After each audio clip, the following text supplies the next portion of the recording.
I am your host, William Grant. I have been running a solar company here in Peoria for 6 years, and we have helped thousands of people go solar. I've been in the industry for going on 12 years now. My name is Austin Bear. I'm your co-host here at the Solar Power Hour. I'm your local solar consultant here from Peoria. I've been in this industry for going on about 5 years. I've had the pleasure of helping a little over 400 families go solar here in the local community.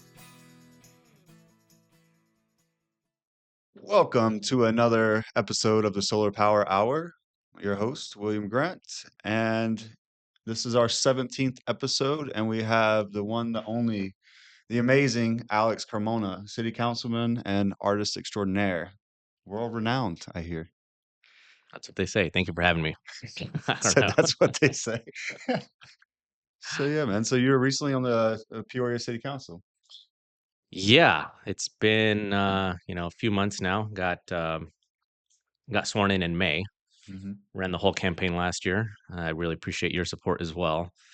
Yeah, and you know this, but maybe the viewers don't. But moved here from Colorado 6 years ago now. Mhm. Really fell in love with the city and found it to be a really unique city too, because even though we were born and raised in Colorado and we have a lot of friends there, the uh, the people we've met here, the connections we've made, I don't know. There's something really special about this city. So my wife and I both wanted to be more involved and try to, help Peoria's potential, come to light because it has a lot of potential, and I think that it's just a matter of time before more and more people start moving to Peoria. Absolutely. We got here around the same time and became friends a few years back, but I completely understand what you're saying. It really is about the people here, and it has been really cool to see it, from the ground up for the last 5, 6 years, and how much the city's changed, and how much downtown is trying, how much like new people such as yourself and myself are coming in with new ideas and really trying to build this place up. So I share a similar passion and love for this place. Yeah, and cities have ups and downs. States do, localities, all that stuff. Mhm. What happened in Colorado the past 15, 20 years was pretty crazy. Everywhere in Colorado is very popular to live in Mhm. now, but it wasn't always that way. So sometimes it takes just a spark. Right now, I think the unfortunate spark, which is going to benefit Peoria in a lot of ways, is that the cost of living everywhere is really high, Yeah. and the cost of living in Peoria is actually not. And on top of that, we have a beautiful river. We have a lot of cool things to do here. People would always ask me right when I moved here, like, "Hey, why would you move to Peoria? Like, don't you go like skiing every day, fishing, hiking, all this stuff?" And no, most people, in Colorado, if you live in the mountains, you're like a crazy person, or very rich and you don't live there all the time. Right. Most people live along the foothills, and it takes a long time to drive up to some of these trails to go skiing.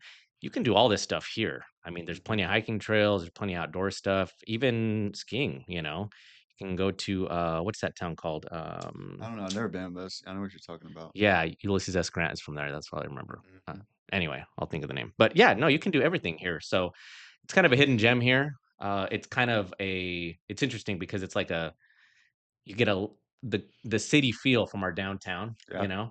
but you can have a suburban feel too if you want it. And I really love the history here too. There's a lot of cool old houses, definitely more than there was in Colorado because obviously, the state of Illinois was settled way before the West was. So Absolutely. Well, it's Peoria settled by the French, right? yeah, that's right. Yeah, French Canadians. Fort Creve Coeur. Yeah, Yeah. Oh that's wow. yeah. Well, I learned something too.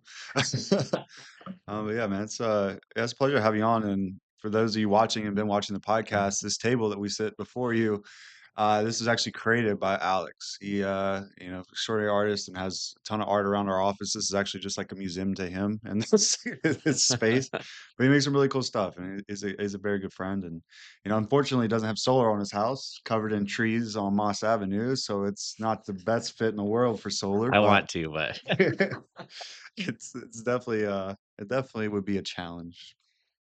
yeah, but you called it a long time ago. You're telling me a year and a half ago that rates are just going to keep going up, and that's the sad truth. It's unfortunate that a lot of public policy, well, I guess on the state level, it has really stifled the ability to create power in the state, Hmm. shutting plants down and I think it's unfortunate that even though the I'm a fan of like the idea of obviously progress and human nature and all this Hmm. stuff. I think it's probably best if we give ourselves realistic expectations as to how we can change things that we've been doing Hmm. and such big industries that are already established. Change takes a lot of time, and so when you try to force it through, we get results like we have now. Absolutely. Yeah, we've been that's one of the reasons why we chose Illinois and why we moved here in the first place is we saw what the program was going to entail and how quickly they wanted to implement all this. Trying to go 100% renewable from 2019 to 2050 in 30 years, it's just that's a ton of power and no one could have, predicted what's happening with the AI data centers and the increase in consumption of power with EVs and how many of those would be on the road. And we have this standard to get a million EVs on the road by 2030, go 100% renewable, shut down all the coal plants, nuclear stations. And we're here for the people to make that adjustment and never have to be at the mercy of a state or power company or power supplier. And it's tragic, really, because we're getting to that point where their power bills are taking them and dropping their credit. Right, when your power bill goes from 300 and you're on a fixed income, now it's 600. Like, how do you pay it? Throw it on a credit card, and it just gets worse and worse because at the end of the day, when you're looking at just a basic supply and demand curve, man, you're going 30% more increase in consumption is predicted by 2030, and that's across the U.S. 30% more consumption, which is insane. And then we don't have any way to produce this power, especially the federal government trying to stifle solar. And solar's been the most prominent source of power we put onto the grid, which is amazing. And obviously that's with help of the federal tax credits and whatnot. But at the end of the day, it's just a piece of the puzzle. And I'm a big, believer in free market. And if it works, it works, and it's safe for the people. We should have nuclear, coal, solar, wind. Everything should work together. And the fact that it becomes political blows my freaking mind, man. That's one of my least favorite things about the industry is the political aspect of it. Yeah, well, look, let's be honest. Every industry, Mm, every part of your life is regulated, from the food you eat, the clothes you wear, the products you buy for your house, the products you build your house with, the car you get in. Everything is regulated hmm. to the nth degree. And what's unfortunate about this, and especially talking about like energy and stuff like that, is that who does it end up hurting? It hurts regular working people. Absolutely. The people who have the means, it's a minor inconvenience that things are a little more expensive, but they Hmm. can weather the storm. But for a majority of America, I mean, policies like this really, really hurt poor and middle class people. Absolutely. And it's something that we need to start getting away from. I'm a huge free market person. I believe that we as citizens are very powerful in the way we vote, by the way we use our dollars, like who Hmm. we support, the things that work, the things that don't. If an industry comes up or a product or whatever, let the free market decide whether it's viable or not. Hmm. And also over time, uh, things almost regulate themselves Hmm. without government interference. The government is very heavy-handed in like protecting citizens, Hmm. but it always comes at the cost of making everything way more expensive. Right. You know, and so for me, I would like to get back to a form of government where it's what our founders intended, where it's limited. You know, Hmm. that's no longer the case in any way. This country was founded on limited government, liberty for individuals, and now our government is the biggest organization in the history of the world. I mean, think about that. That's crazy. And so, the unfortunate thing, like I said, is and it comes back down to the regular citizen, and it really impacts them negatively. And whether they know it or not, it is all this government intervention around the world, the way the government intervenes in your own life. Hmm. I mean, I want to live in a world where citizens can be who they want to be, where we respect each other, and where the government respects that too. You know, Absolutely. Yeah, it'd be a beautiful world we live in, and wild idea, huh? yeah, wild idea, and stay out of affairs of other countries and all the different things. And Absolutely. you're right; it does hurt the middle class. And at the end of the day, there's two options we had: or you could either go up on the hill and protest the idea of even going solar in the first place, or we can help people make the switch because we just saw it coming. It's getting so bad now, and it's going to get so much worse. We're still way cheaper than California on the price point for power. We were just looking at Austin brought a design to me yesterday. It was a car wash, right? And he's using quite a bit of power for that car wash, and then that doubled over the last year, and then it's going to double again probably in the next year or two. And it's like, well, how do you charge someone an exuberant amount of money for a car wash? And, then it comes down to inflation. Then it's going to be down to that consumer. Now they're paying more for car washes. Same thing with businesses. There's a lot of businesses that run on a thin margin, like Hmm. 10%, 8%. And then part of that margin or part of your total overall cost is a huge part of that's power. And you're manufacturing something, that doubles. Then you have to either charge more or you're losing profits. You're paying people less. Like it's just trickle down effect of really painful experiences for people. And I think we experienced that here too with our taxes. And it's all self-imposed. I Hmm. mean, all of everything you're talking about is completely self-imposed through regulation. Uh, you know, when I was running my campaign, I think a lot of people who didn't really know who I am, and maybe this is probably my own fault for messaging in a certain way, but I really am for working class people. Hmm. I, through the study of history and government and economics, have a really good foundation as to decisions to make, policies to support, and policies to run away from, Hmm. because I know how much it is going to actually impact the general public. And you can't really reinvent the wheel when it comes to all these policies. All this stuff has been tried before. Taxation, money does not solve the problem in government. The Hmm. government is not an entity that is creative in its thinking, Hmm. that wants to truly solve problems. The government is riddled with bureaucracy. It is riddled with all these different levels of people that say no. Hmm. And now we live in an era where a lot of people rely on this big government, Hmm. So when you say things like, let's try to get back to something that is closer to a free market, Hmm. people kind of run away from that because they're almost taught that that is something scary because we're going to live in a world that is dangerous because big old government daddy isn't here to protect us, and it's just simply not the truth. The market has a really good mechanism of regulating itself, and that is actually the consumer. Absolutely. Yeah, very true. And you're talking about government. I love how fast this episode got demonetized, and every time we're gonna put this on Facebook, and they're gonna shut it down every single time because even just uttering the word government or I know. politics, it's a no no Sorry, that's my nowadays. fault. No, no, it's all good.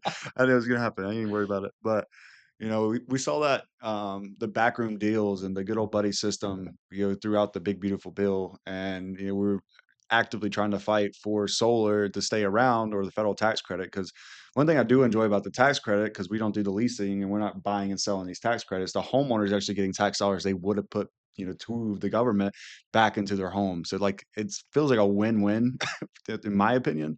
But a lot of the backroom deals and a lot of these states that are far right leaning, at the end of the day, there's I think $9 billion to $10 billion of solar manufacturing that's already been pulled out. Tens of thousands of jobs already been pulled out. And it's like that really helps stimulate these, more rural places to have these manufacturing facilities because they have tax havens in those states and whatnot. But I don't think people take a look at the whole picture. I think that's really just what can I do for you or what am I going to get out of it? And it's sad to see that we've gotten there. And some of these politicians that have been in office for decades, they they really for you at this point, or are they really trying to make change and do something creative? But it's sad to see where the world's kind of heading and what the government's doing nowadays, whether it be state or fed. And I completely agree. I think there's too much oversight from the ground up, or even city. Hell, the city Peoria. Every step of the way, in a country that was supposed to be founded off of the ideas of liberty, every step you take is, the government wants more and more control over everything. Hmm. It's just simply not. Uh, it just simply doesn't work well with the idea of liberty at all. And so it is really unfortunate too, because you talk about backroom deals and all this stuff. I don't think many people realize, if you look into a lot of these policies or the way that regulations change, Hmm. they're actually developed and promoted by the industries that are being regulated. So, for example, here's an easy one that people could understand is that, the minimum wage, if you think of something like that, opponents of the minimum wage are places like Walmart and Amazon. Mhm. They want to increase the minimum wage. So, to the regular, person that's listening to this type of stuff, you see that and you're like, hey, Walmart, Amazon, they Mhm. want to help us. Well, I don't know if that's true. If you Mhm. actually think about it, you know, we still live in a world of capitalism, meaning there is competition. Mhm. But this is a sneaky way to compete with people because Amazon and Walmart can afford to pay minimum wage. Mhm. You know who can afford to pay minimum wage or an increased minimum wage? Is the mom and pop store down the street, Right. the restaurants, all big industry loves to regulate itself Hmm. to keep competitors out. And if you look at a lot of the regulations that we have, federally especially, they've all been underwritten by big corporations, big industry, the same entities that they're actually regulating. So Mhm. it's like, imagine if you're a business owner and you go to the government and say, hey, you should regulate me more. It's like, how much sense does that make, right? Yeah. But it's for a reason. It's Yep. to stifle competition and growth. And Mhm. so that's why like people like to say that we live in a capitalist, country. I mean, it's a crony capitalist system. It is rigged and we need to get back to a system where people vote with their dollar and everybody has an equal playing field. Yeah, absolutely. I cannot agree more. And we experienced that in the solar industry and electrical contracting in general because and there's been some talks and studies about this, but there's we're missing a generation essentially because our parents taught us, hey, go to college, do something, be bigger and better. And so there's what's happening is these old experienced guys in the trades, they're retiring or dropping off or quitting or whatever, and there's no one to teach this youth. And so there's a huge deficit of the tradesmen out there. It's starting to pick up a little bit in the last years, but it's really tragic because now like uh some of these installers and electricians across the board in the industry are grossly overpaid. I heard recently in Texas they'll pay somebody $41 an hour just to start trying to do electrical contracting, and that's insane, right? Because then who's actually benefiting from that? Well, besides the guy who's getting grossly overpaid, the homeowners or whoever they're servicing are getting charged out the wazoo. And, that's a lot of that's a lot of capital, and employment is huge, and it's affected us and our cost for our product because our wages have to be so dang high just to compete, and it's insane. Yeah, I'm gonna go down a rabbit hole with you Oh if you yeah, don't mind. yeah. Let's So, go. because of what you're talking about, I mean, should people get paid a livable wage? I'd say, yeah. I mean, I think we could all probably agree on that. Hmm. I think you can make an argument for like entry level jobs, jobs that high school students would have or whatever, Hmm. bussing tables. These aren't careers people are going to make. So I understand getting into the workforce, starting Hmm. to get experience, and then, you know, moving up and up and up from there. So I Yeah. understand things like that. The crazy thing about that I don't think a lot of people think about is that, the amount you get paid, the reason that everything costs so much more money now is because of inflation. Hmm. People don't understand though that, people like to point the finger at things that cause inflation, Hmm. like greedy bosses, Hmm. right? Like labor unions, all these things. Inflation is manufactured in Washington D.C. at the Federal Reserve, okay? Because if your government can has a monopoly over your money supply, Hmm. if they can willy-nilly print dollars out of thin air, and now it's not even printing, they just add it to a screen, right? It's Right. all Screw a it's penny. even easier now, right? Exactly. What ends up happening is that the minute all this brand new money starts mingling with the existing money in an economy, Hmm. what looks like higher prices is actually a diminishing of your buying power from your dollar. Hmm. So from the minute central banks get installed, like the Federal Reserve, and there's central banks everywhere in the world, everybody uses funny money and it's all a ticking time bomb. And this Hmm. is why we have these up and down cycles in our economy, is that when your money can be manipulated, then the government can endlessly fund things and live outside of its means, Right. right? And, going to war becomes profitable. The pharmaceutical industry, all these different things become very profitable, and and government influence with big corporations. I mean, all of these things lead to inflation, but it starts with our government. Like, have you ever asked yourself, you know, you watch movies and some, a black and white movie, and this kid will go buy like a bottle of Coke for 5 cents. Right. That was real. Yeah, absolutely. Now ask yourself, what has changed? Is the Coke different now? Mhm. I mean, maybe they don't put, let's not go into that. Okay. Maybe it's a little different, but overall it's the same. Should be cheaper. Right. But now that Coke that used to cost 5 cents Mhm. now costs you $2.50. Right. Is it because the Coke is that much better? No, it's because your money is worth so much less than it was before. Absolutely. That's the reason why a carpenter back at the turn of the century or in the 20s or whatever could have 6, 7 kids. His wife didn't work, Mhm. and, he was able to buy a house, because his dollar, his money was powerful. Mhm. The minute you take that power away from citizens, which is what has happened since the inception of our Federal Reserve and getting off of a sound money standard like Mhm. gold, then the government can willy-nilly just, endlessly inflate the currency and extract money from the people through the hidden tax of inflation. Absolutely. And when you talk about the carpenter analogy too, it's the workmanship, right? Too, we use so many cheap mass-produced materials now, and Obed and Isaacs, for instance, I think it cost them 100 something thousand to build that, and it's immaculate, right? Right. That's just Try building that again. yeah. Yeah, right. What's the replacement cost for a massive cathedral, And essentially? to your point earlier Mm. about where we are as a workforce too, Mhm. where are the artisans that it can actually do that anymore? The Absolutely. tradesmen. I mean, we can build nice, big, modern buildings, but when Mhm. you talk about something like that, or things that people built in the old world, in Europe, I mean, that's a dying craft now, which is really unfortunate. It really is. I mean, speaking of dying craft, the man who builds tables that shouldn't exist did an amazing job on this. But yeah, it really is. It's hard to find someone who's as passionate or works as hard as you do, or some of the people that we surround ourselves with, and it's becoming a dying breed. And talking about artisans, even in the electrical contracting realm, like.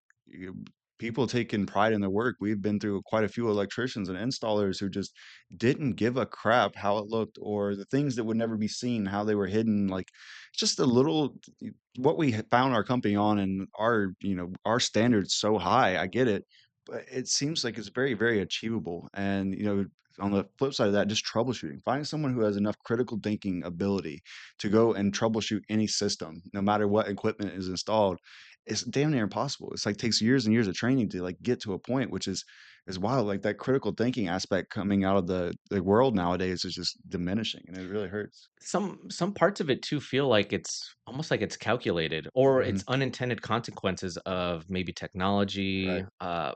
But at the end of the day, if you look at, you've met my kids, obviously they Mhm. love you. They call him uncle, by the way. So I'm sure you realize that my kids are a lot different than other Oh, kids, absolutely. because we still raise them kind of like our parents raised us. Like we hold them accountable. We teach them to be respectful. Mhm. We teach them to talk to people. We teach them the skills of socializing, how to save money, how to be an adult, things like that. If you walk around now if you go to any restaurant, you see a family sitting down. I mean, a lot of them are just playing on their phones. They take their Oh, tablet for man, their yeah. little kids to basically be raised by technology. And so we unfortunately live in a very interesting era where I think people are starting to pick up on that and Right. notice it, how it's negatively impacting the different generations that are growing up. Mhm. And we have to, in my opinion, get back to, you know, technology is good. I'm not saying I have nothing against technology, but for the parents out there, you have a kid, you have a huge responsibility to prepare them for this world. And everything that I just stated about the way we raise our kids is a huge part of that. And I think also what you were talking about earlier, the kind of um, the kind of paradigm that we lived in, where you're a parent and you say you just have to go to college no matter what to your Right. kids. I was raised in that generate, in that era. And I think a lot of people still think that way. And I have a lot of friends who went and got a degree, spent a ton of money getting a Mhm. loan and all this stuff to get their degree in, joined the workforce late in debt with no experience. And a lot of them aren't even using their degree for what they're doing for work now. Mhm. So I think you have to have a really honest conversation about things like the trades. Like, Mhm. I teach all my kids how to use the table saw, how to, Mhm. how just to build stuff, how to fix stuff, because not only is it a good skill to have, but, if this is something you're inclined to do, there's a Mhm. super good path for you to make great money, earn a Absolutely. honest living, and, get by in this world. Mhm. And you're familiar with marketing and all these different things that you picked up over the years, and it's something where just it is crazy. Like one of the biggest challenges I have currently is the workforce, and then the people who go set up deployments, the people who knock doors, like Fabian has been on our podcast. The personal connection that they have with people is diminished. The fear that they have that just talking to a stranger is so big, and it's so hard to get even people to come in for an interview, and especially if you're gonna say, hey, look, you're gonna be talking to 80 people a day or whatever. Just like you can see the fear set in, and Mhm. it's like the personability aspect is just maddening to me. And I think part of it's to blame with social media and culture and stuff, but it's just that instant gratification that everybody expects. And looping back to the money talk. So I just got back from Burning Man. I don't know if you can tell, but I'm a little bit of a hippie. Uh, but yeah, I just got back, and everybody there was from LA, San Francisco, or New York. Like that was it. And they all were very clicky. They all knew each other, all venture capital and whatnot. But the amount of money when you get deep in these conversations that they're raising, it doesn't feel real. Like you're talking about $50 million raise here, $150 million raise here. Like the amount of money that those people have raised, which is it seems they're not touching anything, they're not building anything. A lot is just conceptual or projects that'll fail, but that money's still invested, and then investors lose out. But when you start to just see around the room how much money is getting moved around, blows your freaking mind, you know? Yeah, no, absolutely. Like it's interesting. So we live in a world where if you save your money, if you put your money in a bank account, Hmm. you're like a sucker. Because say you have $10,000 in 2020, if you had $10,000 in your bank account, that money, that same $10,000 is worth like 45% less. Right. So what is the government and what is the general public promote you to do? Go gamble it. Hmm. Put it in the stock market. Hmm. It's speculation.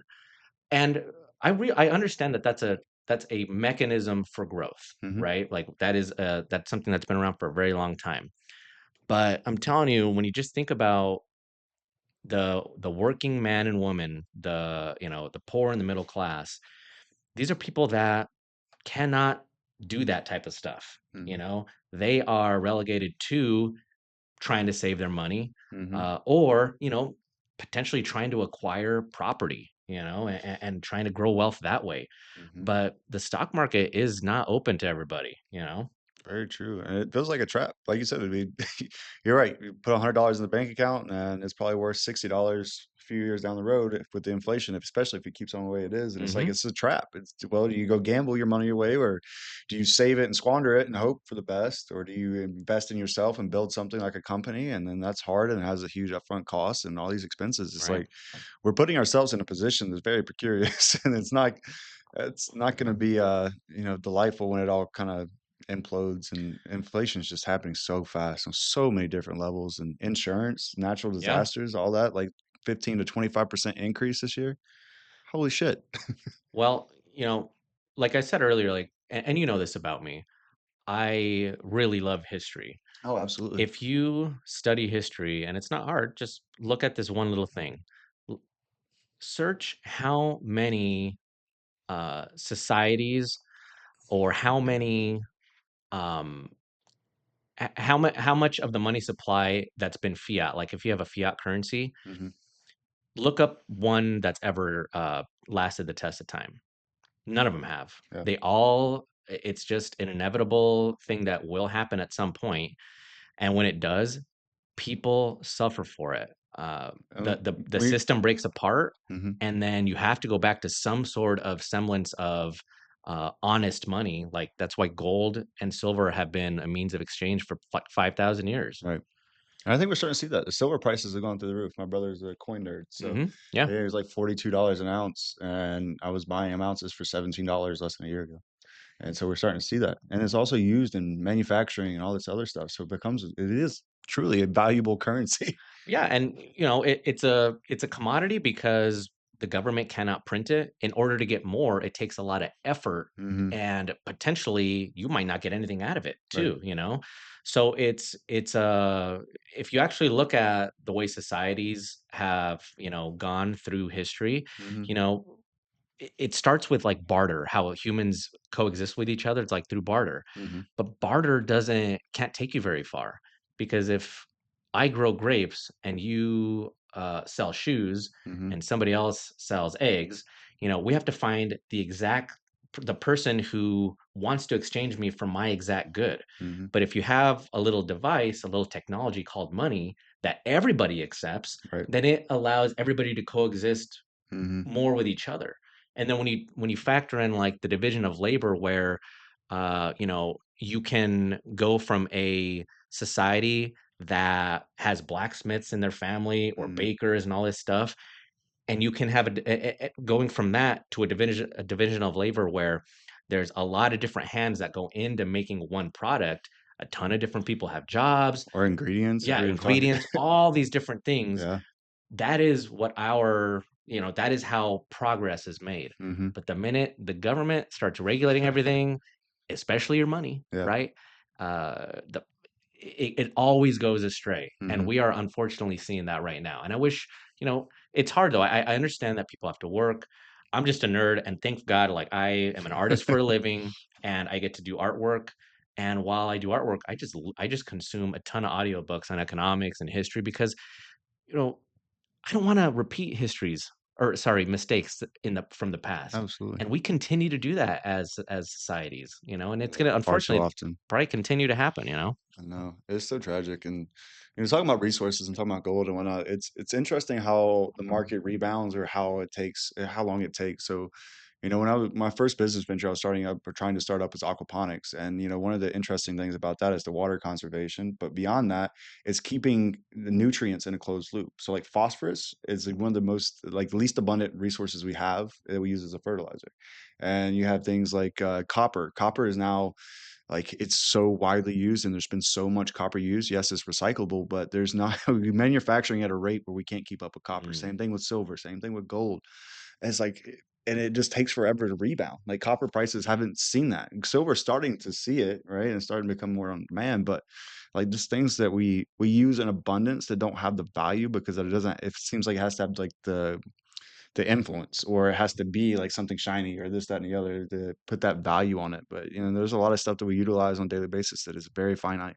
But, and everything you're talking about is supply and demand, Hmm. but through a true free market capitalist system, Hmm. people find solutions to things like this. Oh, absolutely. That's why all new houses. Well, not all new, some houses they'll put, copper piping into it. Hmm. A lot of them use PECS now. Oh, absolutely. They use the market innovates, people Hmm. find solutions to things like this. Humans are really, really good at adapting, Hmm.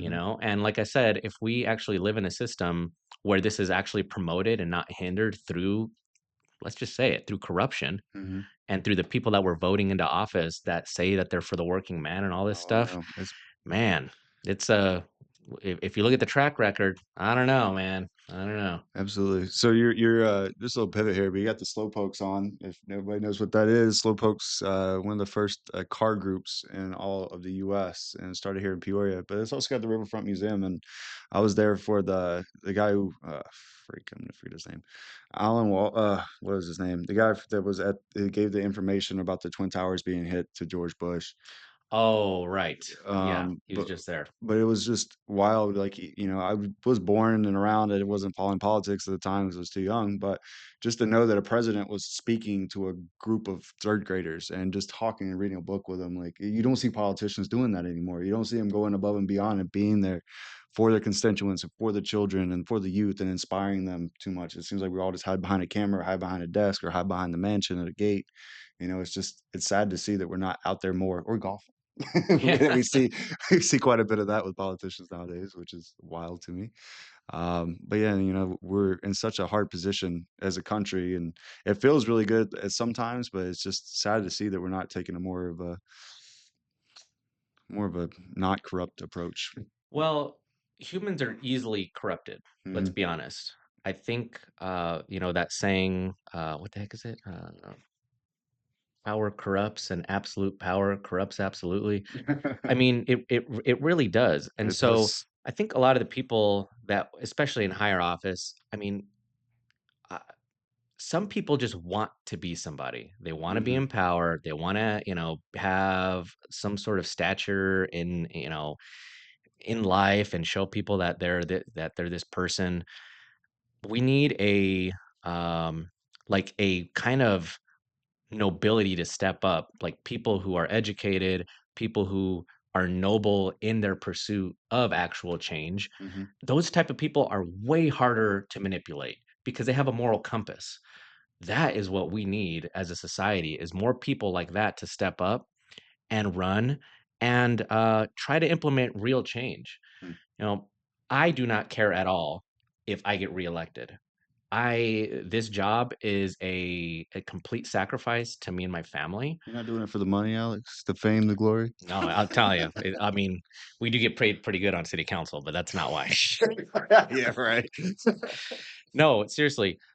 We need people to step up that want to do the right thing and Mhm. aren't afraid to say what they believe in Right. for the fear of some sort of repercussion of not getting voted in, of being unpopular, all this stuff. Like, as much as I love Peoria, I don't make any money here. Like all my money is made around the country and abroad.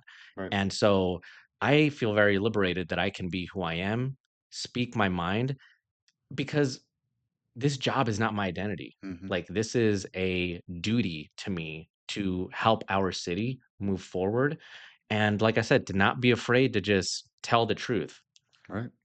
Yeah, I met a lady after Burning Man, and she just got nominated, I think, for the seventh time for Humanitarian of the Year or something like that. She's been on stage with the Dalai Lama, and Dang. what she did recently, which is actually coming to light, had to do with Nepal. So Nepal had a very high rate of human trafficking, especially sex trafficking in younger women, and she was able to set up a school and then transport for these young ladies to get to school, and she got the trafficking down to zero because she's one of those people who is not easily corrupted or Yeah, persuaded. She proved the corruption from the ground up all the way to the highest level of politics, and we're seeing that now, and we're that's seeing the inspiring, man. youth. I know, and it gives me goosebumps just talking about it, but she's so down to earth. Didn't say any of that. The guy that she's partnered with was talking with her and or talking her up, and like this is what she's doing. I was like, I'm sitting beside her having dinner. Like, she's a hero. She's a Burning Man. What the heck? But it's so inspiring to see that and that little change. And she's looking for $60,000 right now, and we're going to be donating to the cause. But it's just like $60,000 to get trafficking down to zero and to build another education system to push that country forward. God, absolutely. Take my money. Like it's something that matters. It's Yeah. it's And true leadership. and to your point, it's like it's interesting because I feel like charity in the nonprofit space has become profitable. Mhm. And so That's, that's a good point. it's important for you to know people like that Mhm. who actually are about the cause seriously, and Mhm. you know that your money is actually being spent for the real deal end goal, not for all this administrative stuff, not to give you a bonus. Like, I mean, Right. we're living in really crazy times where unfortunately you have to do your research about everything now because I feel like people are constantly being duped out of their money, you Oh, know? no, it's happened to us quite a bit. I mean, we've donated, luckily millions of dollars over maybe $2 million over the last 6 years back to the community. But we have fallen in that trap before, and took a little bit of education or somebody pointing something out. But it's some of these nonprofits, they only 10% goes back to what the actual cause is because the rest of it's this big corporate machine that's trying to Mhm. run all the marketing, branding, Facebook ads, huge teams, bonuses, this, that, and the other. You're right. A nonprofit can be super profitable for the CEO or even the employees or whatever, because everybody's got to get paid and make a Yeah. living. It's just just set your salary for whatever you want, especially if you're the only CEO and raise $1 million, give you $1 million, nonprofit. I mean, It's how crazy. crazy is it that like, did you know the NFL is a nonprofit? That's not. What the hell is the NFL? Like, that should tell you everything right there. $4 billion to buy a team and stuff like that. Like, how, yeah, I mean, nonprofit, my ass. it's insane. Anyway, so yeah, I don't know. I'm just an artist, but thank God I have the ability to. I'm a very curious person. I always have been. Yep. That's why I've kind of jumped around in my art, and I try to be a craftsman, an all around craftsman. But I'm lucky that I kind of just fell into wanting to learn more and more about the world we live in, how we can actually change it, and implement things for the better. Hmm. But a lot of it's just by looking at the past. Oh, I absolutely. mean, that's it, and we're not really going to reinvent the wheel here when it comes to a lot of what government is, because you can have a idealistic view of the perfect government, Hmm. but if these views have been had before, but like we were talking about earlier, power just tends to corrupt. Absolutely. And you talk about history too. It's interesting. I think ChatGPT is actually helping with that aspect and doing a little bit more deeper research and it's at your disposal. But, I had a big qualm with the internet as a whole because I remember back when I was a kid looking something up and actually finding answers and relevant information and data and like references. Now it's like everything's an ad or everything's trying to push you to something else. Like you can't, it's hard to look up anything and actually get the real news or the news has been altered or, adulterated. And it's like, okay, is this true or not? And I think ChatGPT is helping a little bit with that now. But yeah, the internet it was in a dark, dark place for a while. Just all ads, all everything else right before ChatGPT. It's like you couldn't get information unless you're reading the books or something along those lines. And it's just, I think having that at our fingertips hopefully will help if it doesn't paint a negative picture or, also adulterate it. Who knows what's happening with ChatGPT and the rest of them. Yeah, I hope, like I said before, I'm not against technology. I actually Mm-hmm. think that the internet is a big reason why people's minds are being liberated, because Mm-hmm. no doubt you can find some nonsense on the internet, right? Things that are Yeah. untrue, all this stuff. But kind of like the free market, it feels like people are leaning or are finding something closer to the truth if they're willing to do a little bit of work. Yeah. If you're relying on a big organization who is paid by the war industry, by Mm-hmm. pharmaceutical companies, like if that's where you're getting all of your information, then you have to understand that they're probably going to have some sort of bias. Oh, There's just absolutely. no way around it. Mm-hmm. And so I like that we're having something of a like citizen journalism that's coming back, and Mm-hmm. people are trusting these other individuals rather than what we see on our what we've been used to in the mass media, the mainstream media, the legacy media, because there's too many examples, and all we got to do is look back at history as to these influential places, establishments telling us lies, Yeah. and so the internet, I think, is overall a good thing. Mm-hmm. Obviously, like I said, it could, Yeah. you can go down some really nasty rabbit holes and think some crazy stuff too. But I think in general, hopefully it will be an overall good with technology. Absolutely. And just thinking about the media aspects. So social media is completely different, but social media, you can get your word out. You can be popular on Twitter. That is very much so more of a free market, especially nowadays. But, imagine trying to be a young journalist and having a hope or ambition to start up your own news, like news station or whatever, and try to compete with the legacy media. Like the barrier to entry is so Oh yeah. freaking high, like broadcast time, just to even have broadcast time or to be able to do any of that, to labor everything. You're like, good Lord, we were already in a hard industry to tap into, but man, I could not imagine trying to get into that. But now, like what we're doing today, like a podcast, you Hmm. could, if you have you have it in you to be consistent and speak what you want to speak and then grow your audience, then Hmm. that is powerful right Oh, there. And absolutely. people end up, you end up getting genuine people who believe you, who Hmm. believe in you, Hmm. because they know that you are giving them information that you believe is correct, Right. and so and that could be judged too, that could be corrupted as well through sponsors and all that stuff, right? Hmm. I think we see a lot of that too, but I don't know, like I said, overall, I'm optimistic about where we're going, because I think good always defeats evil, Yeah. so sometimes it may not seem that way when you're living through hard times, um, but most humans are good, Yeah. so I hope that we can get good humans to step up and show up to do the right things, especially parents, man. Like if you're a Yeah, parent, raise your kids right. yeah. So important. It, Takes time and it's hard. I couldn't agree more. Yeah, it's a lot of children out there being raised by the internet, and that can, you got to teach them critical thinking before they can just go down and find or access any kind of information they ever wanted. Critical thinking is a huge aspect of what they're going to take in and why they're going to take that in and what they're going to do with that information. So very big. So anything good going on in Peoria from the city council standpoint? I'd say, we've had like this plan to redevelop the whole riverfront, Yeah, which, our river is awesome, I'm stoked on that. Yeah, that'll be great. But recently we've had, a foundation, the Hinks Foundation is going to come in and they want to give us like an outdoor amphitheater. It's an Hmm. $11 million donation. Seems to be controversial to some, but the city's not going to run it. They're going to come in, they're going to put it in. Some people are concerned where it's going because it's on the river. When you put something in a green space, you're going to get pushback from people who don't want things to be built there, which Oh, I know you solar understand. and farmland. Oh yeah, yeah. I mean, so anyway, overall, I think it's good. Hmm. We'll see how it all turns out. It's in the very early stages of it, but there's developments going on all over the downtown area, Hmm. and I I want to be able to support all of them and make it be known that hey, we need to revitalize our city to make it as safe as possible, to make it a more attractive place for younger people to move to. Hmm. And I think a lot of that also comes with being adaptable. Yeah. One of the most surprising things to me coming in is I've always had the correct idea that government likes to stifle growth. You can't argue against that. It just does. It's an engine to regulate things. Hmm.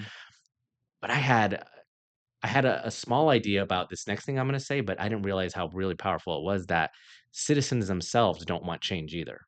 You know, if you go to any thriving city, the d- the the economy is very dynamic. Like Hmm. you'll go to a neighborhood and it has a coffee shop in it. It has a bar down the street. Like, it's not so regulated. Right. I get that people want to have like residential areas and keep them that way, but young people like to walk, like Yeah. to ride their bicycles and stuff like that.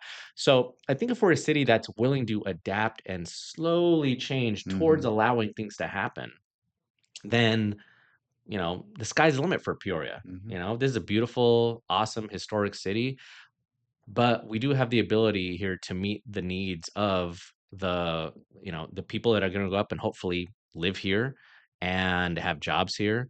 And that's one of the reasons why I really wanted to run too, is like, I see my kids getting older and I want them to stay here. Yeah. I love That's Peoria and I beautiful. want them to love Peoria and I want them to have opportunity to work and live here.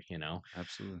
So no, the city, I think, it's on the up and up, man. It's a beautiful city. I know you love it. You've made a Hmm. crazy investment here, and uh, all the donations and everything that you've done for our community. I mean, I hope that doesn't go unrecognized because you know it's huge. It's really admirable, and we need more people like you that are truly invested and want to see positive change in our city. Absolutely. Yeah. Had a few people believe in me when I was young and like to pass it forward to the youth. A lot of the investments we make are for the youth or underprivileged and underserved. And, it's just about the community. It only takes one person to make a huge change. Yeah. One lady, obviously she's probably had a team to help her build and stuff, but, her idea sparked the end of human trafficking in Nepal, at least to, the highest degree. And that's such a admirable thing. And it just takes one kid that Yeah. somebody believed in or supported.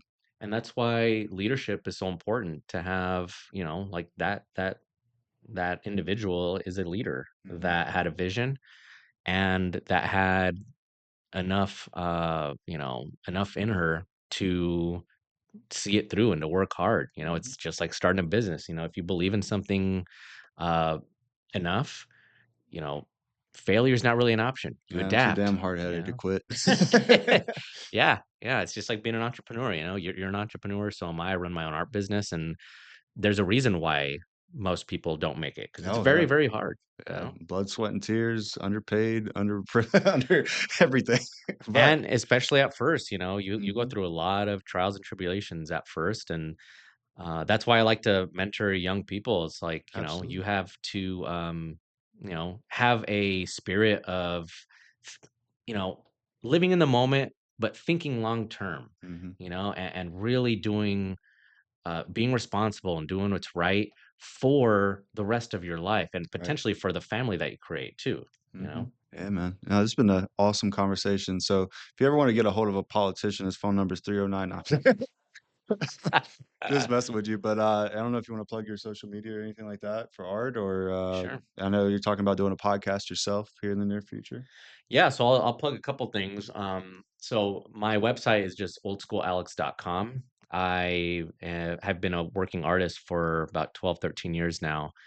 And I am going to start a podcast as well. Like I said, I didn't really intend to go into politics at all. Hmm. I feel like I know that I'm doing it for the right reasons. And so I will be starting a podcast very, very soon. It'll actually be me and my wife, Oh Chelsea, and yeah. how, people really enjoy our conversations because we're just different people, and we say what we believe in, and we really work well together. So we're going to start a podcast. Part of it is actually going to be a little bit about kind of just life, and parenting and stuff like that. But the majority of it is actually going to be, what happens at city council for the people who, I mean, let's get serious. Council meetings are boring. I understand why people don't go. I get it. But especially when there's like a controversial vote or whatever, I'm gonna Mhm. explain to you exactly why in detail that I voted the way I did. Like, I'm Yeah. an open book, and I want people, because everything that I vote on, I have a very, very sound understanding of, like I said earlier, the repercussions of taxation and all these Hmm. things that we continue to do.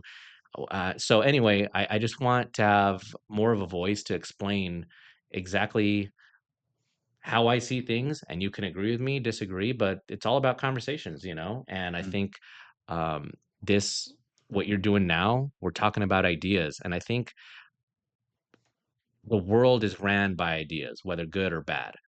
And I think we need to help sift out the bad ideas through bringing receipts to conversations, to Oh, talking about absolutely. history. So, yeah, look out for that. It'll be called the Peoria Over Party podcast Ooh. because I'm not a partisan. People might want to put me in a corner, but I'm not. I'm for Peoria. I'm for every person in this country, and really for just moving forward as humans. And so, yeah. Anyway, more to come on that, but oldschoolalix.com. Also, you can go to my Instagram page. It's the real old school Alex. Yeah, you're the one that told me that the city council, and knowing a lot of city councilmen and ladies, I was like, oh, it's nonpartisan. That's wild. I was, Yeah. I was like, I didn't see that coming. But yeah, imagine if everybody did that. Imagine if everybody had a podcast and really just said what they were thinking and rationalized their decision for the public. That would be amazing. And then you all could listen to each other's podcasts and then get along better. Blah blah blah. Be I think that's a good. nice world. Yeah, absolutely. But yeah, man, I appreciate what you're doing for Peoria and coming on the podcast. And yeah, this is all we have today, and we could probably talk for hours because we do on several different occasions. But that's enough for the listeners, and I hope you enjoyed. And again, there are people out there critically thinking and really trying to work on this community that we love and serve so much. So I hope everyone has a wonderful day. Thanks a lot, Will. Mhm.